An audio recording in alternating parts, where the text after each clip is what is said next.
ಲೋಕಸಭಾ ಚುನಾವಣೆಗೆ ಕಾಂಗ್ರೆಸ್ ಭರ್ಜರಿಯಾಗಿ ತಯಾರಿ ಮಾಡಿಕೊಳ್ತಾ ಇದೆ. ರಾಜ್ಯದಲ್ಲಿ 20ಕ್ಕಿಂತ ಹೆಚ್ಚು ಸ್ಥಾನ ಗೆಲ್ಲಬೇಕು ಅಂತ ಹೇಳಿ ಕಾಂಗ್ರೆಸ್ ಕಸರತ್ತನ್ನು ಮಾಡ್ತಾ ಇದೆ. ರಾಜ್ಯದಲ್ಲಿ ಸ್ಪರ್ಧೆ ಮಾಡೋದಕ್ಕೆ ಪ್ರಿಯಾಂಕಾ ಗಾಂಧಿ ಅಖಾಡಕ್ಕೆ ಇಳಿತಾರಾ ಪ್ರಶ್ನೆ ಇದೆ ಇಲ್ಲಿ.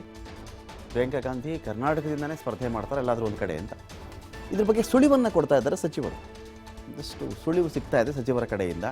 ಕೆಪಿಸಿಸಿ ಅಧ್ಯಕ್ಷ ಡಿ.ಕೆ. ಶಿವಕುಮಾರ್ ಅವರಿಗೆ ಇದರ ಬಗ್ಗೆ ಮಾಹಿತಿ ಇರುತ್ತೆ. ಪ್ರಿಯಾಂಕಾ ಗಾಂಧಿ ಬಂದರೆ ಸ್ವಾಗತಿಸ್ತೀವಿ ನಾವು ಅವರನ್ನು ಅಂತ ಹೇಳಿ ಡಾಕ್ಟರ್ ಜಿ ಪರಮೇಶ್ವರ್ ಗೃಹ ಸಚಿವರು ಕೂಡ ಹೌದು ಅವರು ಹೇಳಿದ್ದಾರೆ.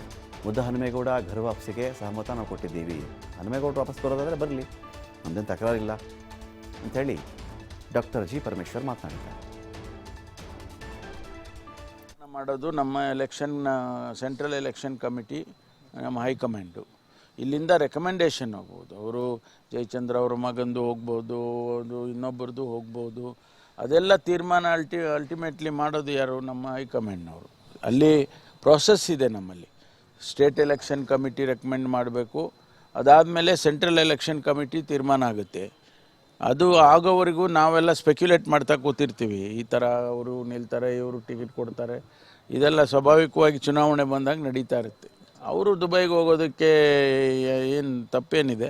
ಅಲ್ಲ, ಈಗ ಅವರೊಬ್ಬರೇ ಹೋಗಿದ್ದಾರೆ ಅಂದರೆ ಅವ್ರದ್ದು ಏನೋ ಕೆಲಸ ಇರಬೇಕು, ಹೋಗಿರ್ತಾರೆ. ಅದಕ್ಕೂ ಏನು ಯಾರು ಅಬ್ಜೆಕ್ಷನ್ ಮಾಡೋದೇನಿದೆ? ಅವರು ಬರೋದಕ್ಕೆ ತಯಾರಿದ್ದಾರೆ. ನಾವು ಕೂಡ ಎಲ್ಲರೂ ಸಹಮತಿಯನ್ನು ಕೊಟ್ಟಿದ್ದೇವೆ. ಅವ್ರನ್ನ ಸೇರಿಸ್ಕೊಳ್ಳೋ ಅಂಥ ತೀರ್ಮಾನ ನಮ್ಮ ರಾಜ್ಯದ ಅಧ್ಯಕ್ಷರು ಮಾಡಿದರೆ ನಾವೆಲ್ಲ ಸ್ವಾಗತ ಮಾಡ್ತೀವಿ.